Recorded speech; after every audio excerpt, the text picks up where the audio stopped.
ಬಸವರಾಜ ಹೊರಟ್ಟಿ ಅವ್ರ ಬಗ್ಗೆ ನನಗೆ ಅಪಾರವಾದ ಗೌರವ.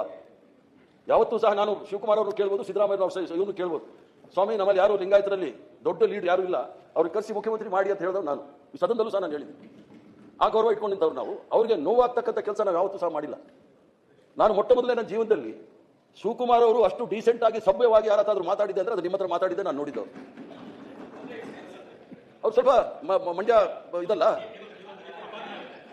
ಮೇಲೆ ಬಹಳ ಸಭ್ಯವಾಗಿ ನಿಮ್ಮ ಹತ್ರ ಮಾತಾಡಿದ್ದು ಅಂದ್ರೆ ಅವರು ಸಭ್ಯವಾಗಿ ಯಾರ ಹತ್ರ ಮಾತಾಡಲ್ಲ ಅಂತ ಒಂದು ಹಿಂಟ್ ಕೊಟ್ಟಂಗಾಗತ್ತೆ. ಬೇಡ, ಅದು ಬಂದೆ ಜನರಲ್ ಆಗಿ ಬಹಳ ರಫ್ ಆಗಿ ಮಾತಾಡ್ತಾರೆ, ತಪ್ಪಾಗಿ ಮಾತಾಡ್ತಾರೆ ಅಂತ ಹೇಳ್ತಾರೆ. ಅವ್ರು ಯಾವಾಗಲೂ ಮೊಸರಲ್ಲಿ ಕಲ್ಲು ಹುಡುಕೋ ಅಭ್ಯಾಸ, ತೊಂದರೆ ಇಲ್ಲ, ಅದನ್ನ ನಾನು ಅನುಭವಿಸಿದ್ದೀನಿ. ಆ ಮಣ್ಣಿನ ಗುಣ ಕರೆಕ್ಟ್ ಆಗಿದ್ದಾರೆ. ಯಾಕಂದ್ರೆ ನಿಮಗೆ ಬೇಕಾಗಿರೋದು ಅಂತವ್ರೆ. ಸಲೀಮ್ ಅಂತವರು ಅವರು ಹೇಳ ಅವ್ರಿಗೆ ಮುಸಲ್ಮಾನರಲ್ಲಿ ಬ್ರಾಹ್ಮಣರು ಇದ್ದಂಗೆ ಬಹಳ ಮಡಿವತ್ತರು. ನಿಮಗೆ ಬೇಕಾಗಿರೋದು ಡಿ ಕೆ ಶಿವಕುಮಾರ್ ಅಂತವ್ರೆ. ಯಾಕಂದ್ರೆ ಡಿ ಕೆ ಶಿವಕುಮಾರ್ಗೆ ಬಂಡೆ ಅಂತೀರಾ, ಬುಲ್ ಅಂತೀರಾ, ಎಲ್ಲ ಅಂತೀರಲ್ಲ, ಅವ್ರು ಬೇಕಾಗಿರೋದು ನಿಮ್ಗೆ ಅದೇ. ಯಾಕಂದ್ರೆ ನಯವಾಗಿ ಹೇಳಿದ್ರೆ ಯಾರಿಗೂ ಗೊತ್ತಾಗೋದಿಲ್ಲ. ನಾನು ಸಹ ಅವ್ರ ಸಂಬಂಧ ಇರೋದ್ರಿಂದ ನಾನೇ ಅವ್ರ ಮನೆಗೆ ಹೋದೆ. ನಾನು ಈ ಸದನದ ಸದಸ್ಯರಾಗಿರೋದ್ರಿಂದ ಚೇರ್ಮನ್ ನಾವು ಎಲ್ಲೂ ಕರಿಬಾರ್ದು ಅಂತ ನಾನೇ ಮನೆಗೆ ಹೋಗಿ ನಮ್ಮ ಮುಂದೆ 2 ಆಪ್ಷನ್ ಇದೆ ಅಂತ ಹೇಳಿ, ನೋಡಿ ನೀವು ಹಿರಿಯರಿದ್ದೀರಿ, ಒಂದು ನಮಗೆ ಬಹಳ ಕ್ಲಿಯರ್ ಆಗಿದೆ, ಅವಿಶ್ವಾಸ ಮಂಡನೆ ಮಾಡಿ ಅಂತ ಹೇಳಿ. ಒಂದೇ ಸರಿ ಅವಿಶ್ವಾಸ ಮಂಡನೆ ಮಾಡಿದಾಗ ಮುಖ್ಯಮಂತ್ರಿಗಳು ಹೇಳಿದ್ರು ಬೇಡ, ಅವ್ರು ರಾಜೀನಾಮೆ ಕೊಡ್ತೀನಿ ಅಂತ ಹೇಳಿದ್ರು, ಬಿಟ್ಬಿಡಿ ಅಂತ. ಆಯ್ತು, ಬಿಟ್ವಿ. ನಾನು ಹೋಗಿ ಹೇಳಿದೆ, ನೋಡಿ 2 ಆಪ್ಷನ್ ಇರೋದು, ಒಂದು ಅವಿಶ್ವಾಸ ನಿರ್ಣಯ ನಾವು ಮಂಡನೆ ಮಾಡಬೇಕು, ಇಲ್ಲ ಅಂದ್ರೆ ತಾವು ರಾಜೀನಾಮೆ ಕೊಟ್ಟರೆ ಪ್ರಸಂಗ ಬರಲ್ಲ. ಒಂದು ಜ್ಞಾಪಿಸ್ತೀನಿ, ವಿರೋಧ ಪಕ್ಷದ ನಾಯಕರೇ, ಹೋದ ಬಾರಿ ಅವ್ರು 45 ವರ್ಷ ಆಗಿದೆ ಅಂತ ಹೇಳಿ ಇದೇ ಸದನದಲ್ಲಿ ಬೆಳಿಗ್ಗೆಯಿಂದ ಸಾಯಂಕಾಲದವರೆಗೂ ನಾನು ಅದು 2ನೇ ಭಾಷಣ ಮಾಡಿದೆ, ಮಂಜುನಾಥ್ ಭಂಡಾರಿ ಮೊದಲು ಮಾಡಿದ್ರು, ನಾನು 2ನೇ ಮಾಡಿದೆ, ಸ್ವಲ್ಪ ಲೈನ್ ಹೋಗಲಿ ಅಂತ ಹೇಳಿ ದಿವಸ ಪೂರ್ತಿ ಅವ್ರು ಹೊಗಳಿದ್ವಿ, ದಿವಸ ಪೂರ್ತಿ. ಆದರೆ ಭೋಜೇಗೌಡರು ಏನು ಹೇಳಿದ್ರು ಅಂತ ನಾನು ಹೇಳಕ್ ಹೋಗೋದಿಲ್ಲ. ದಿವಸ ಪೂರ್ತಿ ನಾವು ಅವ್ರನ್ನ ಭಾಳ ದೊಡ್ಡ ಮಟ್ಟದಲ್ಲಿ ಹೊಗಳಿದ್ವಿ. ನೀವು ಅವಿಶ್ವಾಸ ಮಂಡನೆ ಮಾಡಿದಾಗ ನಾವು ಹೊಗಳ್ತೀವಿ ಅನ್ಕೊಂಡಿದ್ದೀರಾ?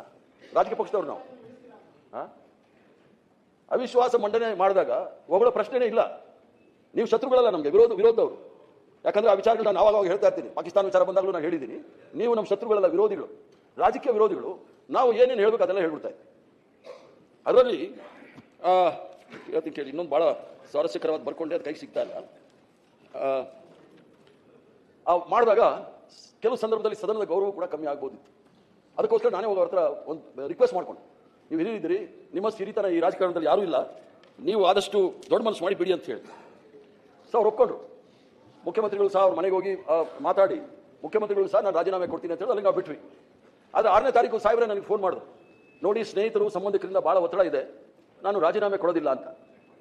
ನಾನು ಮಾತಾಡ್ಬಿಟ್ಟು ಬೆಳಿಗ್ಗೆ ಹೇಳ್ತೀನಿ ಅಂದೆ. 7ನೇ ತಾರೀಕು ನನಗೆ ಬೇರೆ ಕಾರ್ಯಕ್ರಮವೂ ಇತ್ತು, ಆಲ್ ಇಂಡಿಯಾ OBC ಸಂಸ್ಥೆಯವರೆಲ್ಲ ಬಂದಿದ್ರು ಪಕ್ಷಾತೀತವಾಗಿ.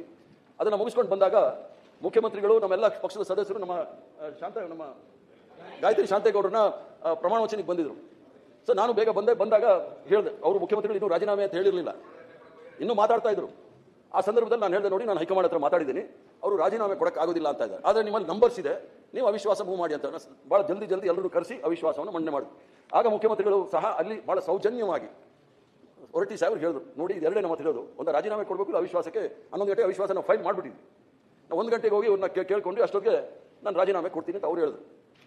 ನಾನು ಯಾವುದ್ರ ಮೇಲೆ ಬೇಕಾದರೂ ಪ್ರಮಾಣ ಮಾಡಕ್ಕೆ ಸಿದ್ಧ ಇದ್ದೀನಿ, 1 ಗಂಟೆಗೆ ರಾಜೀನಾಮೆ ಕೊಡ್ತೀನಿ ಅಂದಾಗ ಅದು ಗುಂಪಿತ್ತಲ್ಲ, ಮುಖ್ಯಮಂತ್ರಿಗಳು ಹೇಳಿಷ್ಟೇ ಅವ್ರು ಪ್ರೈವೇಟ್ ಸೆಕ್ರೆಟರಿನ ಕರೆದು ಅವ್ರ ಮಾತಾಡಕ್ಕೆ ಹೇಳಿ ಅಂದರು.